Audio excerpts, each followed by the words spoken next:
Hello friends, मैं Aparna Pandey creative learner में आपका स्वागत करती हूँ। फ्रेंड्स, आज के वीडियो में हम लोग बात करेंगे क्लास 5 ईवीएस एनसीईआरटी की। इससे पहले भी मैं अपने वीडियो अपलोड कर चुकी हूँ। Class 3rd, 4th and 5th की एनसीईआरटी का कुछ पार्ट आप उसे देख लेंगे, ठीक है। फिर ये वीडियो देखेंगे। एक और बात कि आप अगर सीटेट देने जा रहे हैं और आप ईवीएस पोर्शन पढ़ रहे हैं तो आप हमेशा ये बात का ध्यान रखें कि आप 15 आउट ऑफ 15 मार्क्स गेन कर सकते हैं। मैं गारंटी के साथ कह रही हूँ यहाँ पर, ठीक है, क्योंकि चैनल तब भी रहेगा जब आप पास हो जाओगे और फिर बताने आइएगा मेरी बात सही थी कि नहीं। गारंटी के साथ कह रही हूँ, और आप ये प्रिपेयर कर लेते हैं तो आप खुद पाएंगे कि आप कर सकते हैं, ठीक है। लेकिन ज़रूरत है आपको एनसीईआरटी पढ़ने की। अब देखिए, आप एनसीईआरटी पहली बात अवेलेबल नहीं है अगर बुक्स नहीं है आपके पास, और साथ ही साथ अगर अवेलेबल भी है तो बहुत सारे चैप्टर्स हैं, ठीक है। 20 to 25 चैप्टर आपको मिलते हैं। उसमें अननेसेसरी बातें भी होती है क्योंकि वो बच्चों के अकॉर्डिंग बनाई हुई होती है। इसलिए मैंने आपके लिए नोट्स बनाए हुए हैं और मैं गारंटी लेती हूँ आप अगर ये सारे वीडियोस जो भी मेरे एनसीईआरटी से रिलेटेड आए हुए हैं अगर आप ये देख लेते हैं तो मैं गारंटी लेती हूँ आप 15 आउट ऑफ 15 मार्क्स ला सकते हैं। 15 मार्क्स का मतलब आप समझते हैं सीटेट में 10% आप पहले से ही फिक्स कर लेते हैं। लेकिन सिर्फ यहाँ ज़रूरत इस बात की है कि आप वीडियो को 2 से 3 बार देखिए, तब आपको चीज़ें एग्ज़ाम में बिल्कुल अच्छे से याद रहेंगी, है ना। तो चलिए हम लोग आज स्टार्ट करते हैं अपने पहले पॉइंट से। देखिए, 26 जनवरी 2001 को आपको ध्यान रखना है, गुजरात में क्या आया था? भूकंप आया था, ठीक है। भूकंप जो कि गुजरात के कच्छ एरिया में आया था मुख्यतः, तो ये आपको ध्यान रखना है। चलिए आगे हम लोग बढ़ते हैं अपने नेक्स्ट पॉइंट पे। हमारा नेक्स्ट पॉइंट है भीमराव अंबेडकर कहाँ के रहने वाले थे? तो भीमराव अंबेडकर गोरेगांव महाराष्ट्र के रहने वाले थे, ये आपको ध्यान रखना है। आगे देखिए, नागपाड़ा बास्केटबॉल एसोसिएशन कहाँ की संस्था है? तो मुंबई की संस्था है। अब देखिए, इस संस्था के बारे में प्रमुख रूप से अफसाना मंसूरी जी का जिक्र किया गया था, इसलिए मैंने ये लिख दिया है अफसाना मंसूरी, ठीक है। तो ये आपको ध्यान रखना है कि कभी कभी हो सकता है पूछ ले, अभी तक तो नहीं पूछा गया है कि अफसाना मंसूरी किससे संबंधित है, तो नागपाड़ा बास्केटबॉल एसोसिएशन से। आगे चलिए हम लोग बढ़ते हैं। अब देखिए, वानगाम कहाँ है? तो वानगाम है गुजरात में, ठीक है, ये आपको ध्यान रखना है। गुजरात में सर्दियों में खेत में ताज़ी सब्जियों को मसाले के साथ एक मटके में भरकर कोयले के अंगारों में मटके को उल्टा रखकर सब्जी को पकाया जाता है, जिसे ऊंधियू कहते हैं। मैं आपको समझाती हूँ क्या मतलब है इसका। देखिए, क्या होता है गुजरात में सर्दियों में क्या होता है, खेत में जो ताज़ी सब्जियाँ होती, सब्जियों को क्या किया जाता है, मटके में मसालों के साथ लपेटकर मटके के अंदर रख दिया।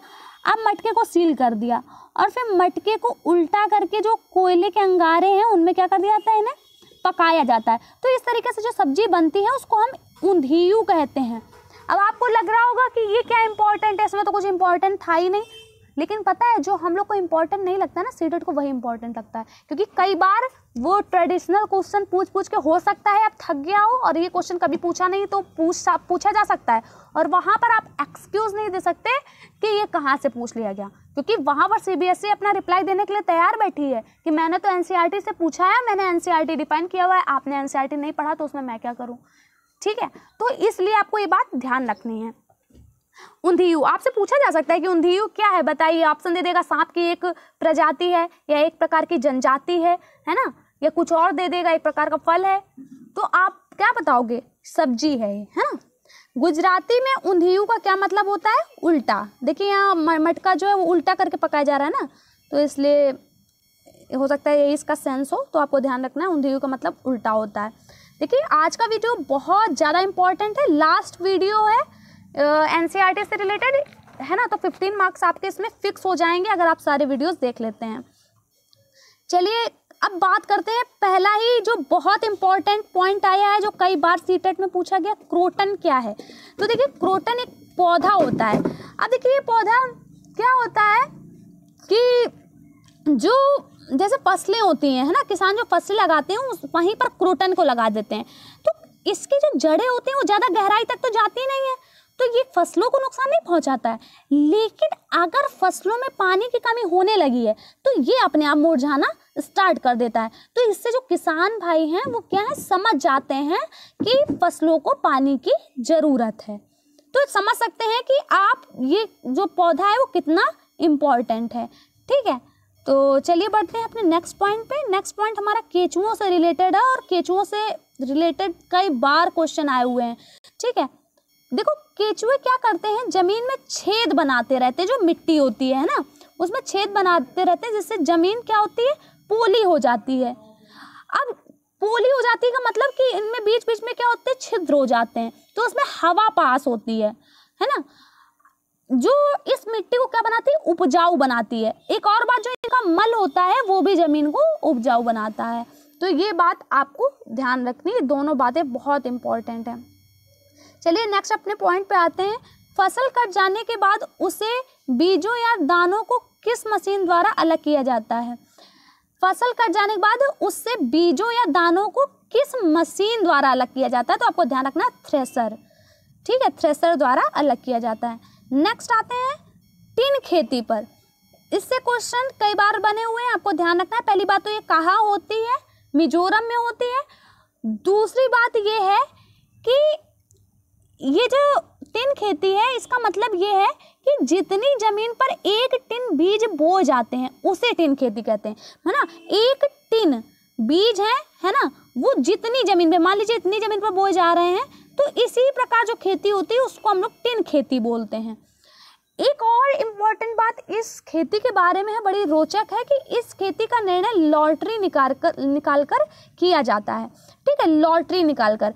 अब देखिए जिसका नाम लॉटरी में पहले आता है, पहले वो चूज करता है कि मैं भाई इतने टिन खेती कर पाऊंगा, तो उस हिसाब से उसको ज़मीन अलॉट कर दी जाती है ना। वो अपने सामर्थ्य के अनुसार कि भाई कितना वो उसमें उपज उगा सकता है, तो उसी तरीके से अन्य लोग करते हैं। तो इस तरीके से गांव के सभी लोगों को ज़मीन बांट दी जाती है। ठीक है, और सबसे बड़ी बात यहाँ पर ज़मीन के लिए लोगों में लड़ाई नहीं होती।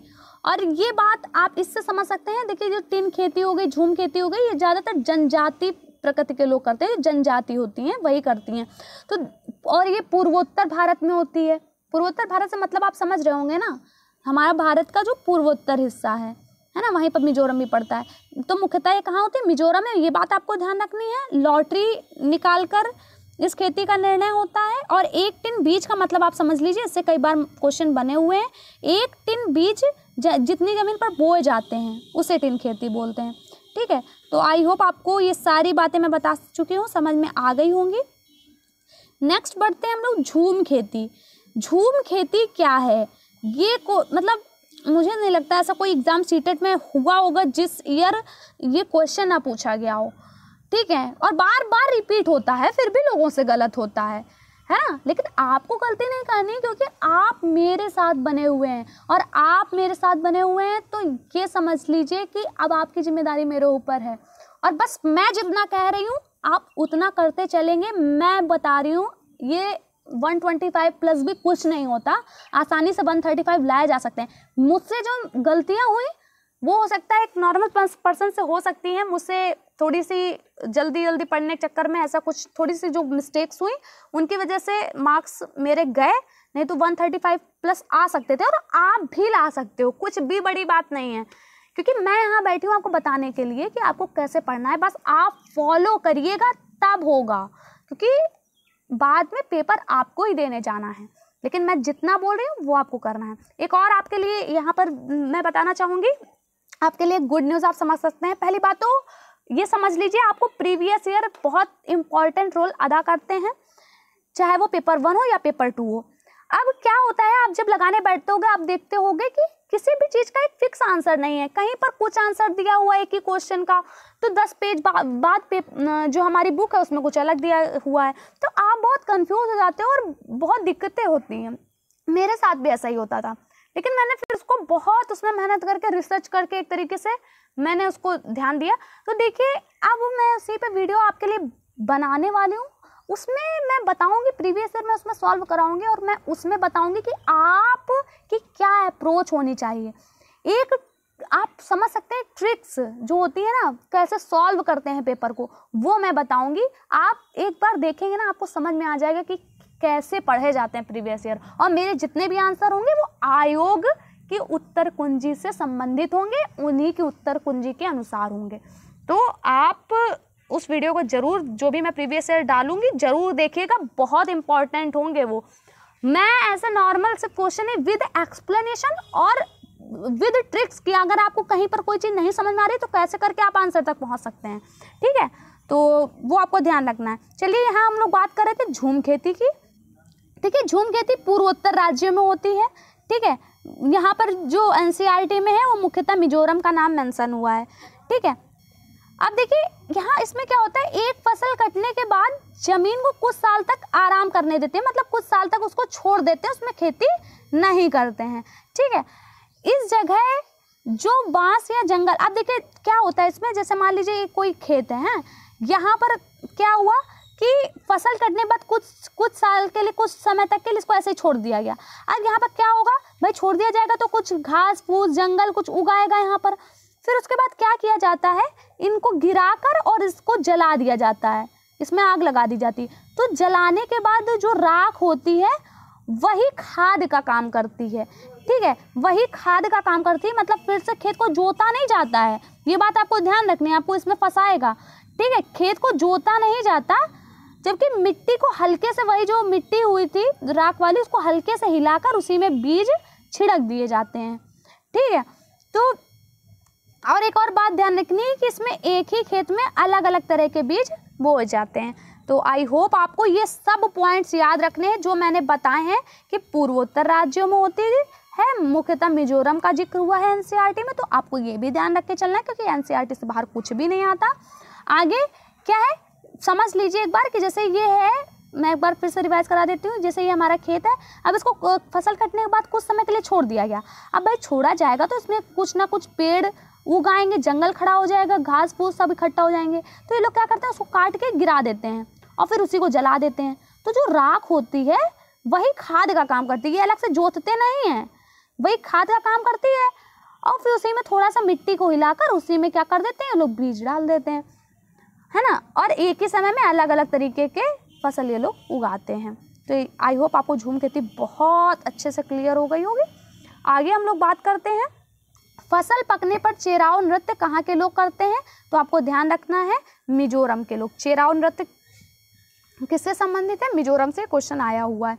अब देखिए आनुवांशिकी के जनक आप जानते हैं ग्रेगर जॉन मेंडल है, और इन्होंने मटर के पौधे पर प्रयोग किया था और ये ऑस्ट्रिया के रहने वाले थे। इतनी बातें आपको इनके बारे में ध्यान रखनी है। चलिए आगे हम लोग आते हैं पोलियो। पोलियो जो है वो जीवाणु जनित बीमारी है, ये आपको ध्यान रखना है, ठीक है। और ये जन्मजात नहीं होती है, ठीक है, और आनुवांशिक बीमारी नहीं है, ये बात स्पेशली मेंशन है एनसीईआरटी में, इसलिए आपको ये बात भी ध्यान रखनी है। अब देखिए पूर्ण पोली क्या है, आपसे पूछ लेगा पूर्ण पोली क्या है निम्न में से, तो आपको ध्यान रखना है चने की दाल की मीठी रोटियां जो होती हैं उनको ही पूर्ण पोली बोलते हैं। चलिए नेक्स्ट बढ़ते हैं। अब ये जो पॉइंट्स मैं बताने जा रही हूँ ना, ये भी बहुत बार फेवरेट है सीटेट के, ठीक है। तो आपको ये ध्यान रखना है सूर्यमणि। देखिए सूर्यमणि एक आदिवासी महिला है जो कि झारखंड की हैं, किससे संबंधित है, झारखंड, ठीक है। ये अपने गांव की पहली लड़की है जिन्होंने बीए पास किया है। और एक और बात कि सूर्यमणि के गांव के लोग कौन सी भाषा बोलते हैं, आपको ध्यान रखना है कुडुक भाषा। आपसे पूछा जा सकता है कुडुक भाषा किस राज्य से संबंधित है, तो झारखंड से। ये सारी बात आपको रिलेट करके चलनी है। अब देखिए सूर्यमणि ने जंगल बचाने व गाँव वालों के हक के लिए लड़ना शुरू किया था, ठीक है। सूर्यमणि ने जंगल बचाने व गांव वालों के हक के लिए लड़ना शुरू किया, इसलिए ये इतनी फेमस हो गई, ठीक है। आगे देखिए इन्हीं के बारे में कुछ और तथ्य हैं। झारखंड जंगल बचाओ आंदोलन, ठीक है, इसकी शुरुआत किसने की थी, आपसे पूछ लिया जाएगा। तो इसकी शुरुआत एक पत्रकार थे वासवी, उन्होंने की थी, ठीक है। अब देखिए बाद में सूर्यमणि भी इस आंदोलन से जुड़ गई थी, ठीक है। तो आपको ये दोनों नाम याद रखने हैं, सूर्यमणि और वासवी, ये दोनों मुख्यतः किससे संबंधित है, झारखंड जंगल बचाओ आंदोलन। आगे आगे देखेंगे तोरांग। तोरांग क्या है? तो तोरांग एक केंद्र है जो सूर्यमणि और वासवी ने मिलकर खोला था। देखिए ये जो सारी बातें मैं बता रही हूँ ये किससे संबंधित है? एक्चुअली ऐसा है, जो आदिवासी जनजातियां हैं उनके समक्ष बहुत संकट उत्पन्न हो गया शहरीकरण की वजह से, कि लोग वहाँ पर नई नई फैक्ट्रियाँ खोल रहे हैं, नए नए आवास बना रहे हैं। तो इससे जो आदिवासियों की संस्कृति है वो मतलब खोई जा रही है कहीं पर, क्योंकि क्या हो रहा है कि आदिवासियों का जो जंगल है वही उनका जीवन है, प्रकृति ही उनका जीवन है ना। और इन लोग में क्या है, ये लोग जंगल के उत्पादों को इकट्ठा करते हैं, जंगल के उत्पादों से बहुत सारी चीज़ें बनाते हैं, फिर उन्हें बेचते हैं, है ना, उनका यूज़ भी करते हैं। तो ये लोग देखिए, अब आप ये कहेंगे कि ये तो जंगल का फ़ायदा उठा रहे हैं, तो देखिए फ़ायदा क्या उठा रहे हैं, ये कभी अपनी ज़रूरत से ज़्यादा चीज़ें नहीं लेते हैं, ये कभी जंगल को नुकसान नहीं पहुँचाते, अपनी ज़रूरत के इतना ही लेते हैं।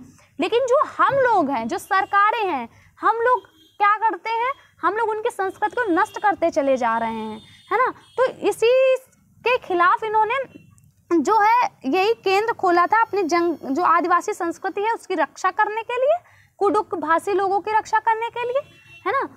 तो ये बात है, इन्होंने जो जंगल को, एक और बात इनका एक स्टेटमेंट था सूर्यमणि का, वो ये है कि जंगल को इन्होंने अपना साझा बैंक बोला था। मतलब जो भी जनजाति है अपनी, उसका साझा बैंक बोला था। साझा बैंक का मतलब कि आपस में साझा करके सब लोग मिल बांट के रहते हैं, है ना। ऐसा नहीं है कि लड़ाई करते हो। मैंने पहले ही बताया कि आदिवासी जनजातियों में छुआछूत और ये सब कभी भी नहीं रहा है, और ना ये लोग आपस में इतने लड़ते हैं जितना आज हम लोग मिल जाएंगे। जो नॉर्मल आपको शहरों में लोग मिलते हैं वो ज़्यादा लड़ाई करेंगे हर चीज़ के लिए, लेकिन ये लोग ऐसे नहीं हैं। तो अब इनकी संस्कृति जो है वो मतलब अपना जो क्या कहते हैं, अपना अस्तित्व खोने के कगार पे है। तो इसलिए जो सूर्यमणि है, इन्होंने ये आंदोलन चलाया था, जैसे झारखंड वाला भी मैंने आंदोलन बताया। अब देखिए, अब जंगल अधिकार कानून इसी संबंध में 2007 में बनाया गया था, 2007 जंगल कानून। इससे भी कई बार क्वेश्चन आए हुए हैं, आपको ध्यान रखना है, ठीक है। कौन कौन से ये क्वेश्चन है कि जंगल अधिकार कानून 2007 के बारे में, कि इस कानून के अनुसार जो लोग जंगल में या इसके आसपास के क्षेत्र में 25 साल से, ये क्वेश्चन कई बार बनाए, कितने साल से, आपको स्टेटमेंट में 25 साल की जगह हेरफेर कर देगा, 14 साल कर देगा, 15 साल कर देगा। आपको ध्यान रखना है कि इस कानून के अनुसार जो लोग जंगल में या इसके आसपास 25 साल से रह रहे हैं, उनका जंगल पर अधिकार है और वे जंगल के उत्पादों को इकट्ठा कर सकते हैं। वे लोग जंगल से हटाए नहीं जा सकते, वहाँ की ग्राम सभा जंगल बचाने का काम करेगी। तो इससे क्वेश्चन बने हैं कई बार, आपको जंगल अधिकार कानून आपसे पूछ भी लिया जाएगा कि कब बना, हो सकता है ऐसे पूछ ले। तो आपको ये 2007 वाला आपको याद रखना है, ठीक है। इसमें 25 साल का जिक्र हुआ है। और ऊपर ये पॉइंट छूट गया था कि कुडुक भाषा में तोरांग का क्या अर्थ होता है, तो जंगल होता है, ठीक है, इसका अर्थ। और तोरांग केंद्र किसने खोला था, सूर्यमणि और वासवी ने मिलकर। तो देखिए ये सारे पॉइंट्स मैंने कवर कर दिए हैं। तो आज से आपकी जो एनसीईआरटी है वो पूरी कंप्लीट होती है, आपके 15 मार्क्स बिल्कुल फिक्स हो जाते हैं। अगर आप मेरे अकॉर्डिंग चलना चाहते हैं, मेरी जो बातें मैं बोल रही हूँ वो उसको आप फॉलो करते हैं, तो यकीन मानिए आप ज़रूर अच्छे मार्क्स के साथ सीटेट क्वालिफाई करेंगे, सिर्फ 90 ही नहीं, अच्छे मार्क्स के साथ, ठीक है। अगर आपको मेरा वीडियो पसंद आया है तो वीडियो को शेयर ज़रूर करें, क्योंकि मैं इतनी मेहनत सिर्फ किसके लिए कर रही हूँ, आपके लिए कर रही हूँ। अगर आप ही मुझे मोटिवेट नहीं करेंगे तो अच्छी चीज़ें मैं आपके समक्ष कैसे ला पाऊँगी, आपकी हेल्प कैसे कर पाऊँगी। तो मुझे भी मोटिवेट रखें, और आप बिल्कुल भी टेंशन मत लें। अब आप मेरे साथ जुड़े हुए हैं, आपको कोई भी टेंशन लेने की ज़रूरत नहीं है। आप बस जो मैं कह रही हूँ वो करते जाइए। मैं भी प्रीवियस ईयर डालने वाली हूँ। आप प्रीवियस ईयर आपने बहुत देखे होंगे, लेकिन मेरा जो मैं डालूँ उसमें जो एनालिसिस मैं करूँगी वो आपको शायद कहीं नहीं मिला होगा, तो आप वो देखिएगा। चलिए इसी के साथ मिलते हैं हम लोग अपने नेक्स्ट वीडियो में, तब तक के लिए धन्यवाद।